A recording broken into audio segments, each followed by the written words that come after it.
आपणकर एत hard work जो फील्ड को आसिक करते मोटा थिले मु जो आसिक देखी आगे एबे पतला हो गलानी पूरा तो आ रहस्य कौन एत परिश्रम करिवार एते पतला हबार आ रहस्य कौन मत कहे कि भाई आप गोटे पॉइंट कहले मत खुशी लगे देखो भाई आम एठार अच्छी माने ओडिया कवितार भी अच्छी कष्ट कले पुष्ट मिले एक्जाक्टली से भाया मु भी नीचे भाई यही ग्राउंड रे मिनिमम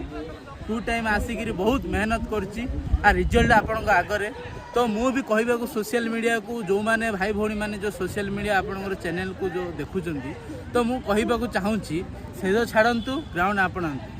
आपण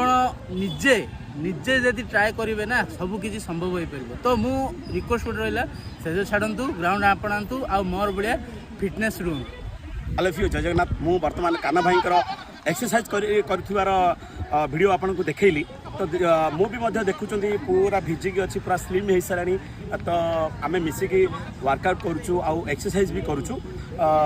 आमर 10 राउंड मोर रनिंग भी सरला काना भाई भी सरला कि गोटे जिन मन रखते काना भाई जोड़ा कहले एत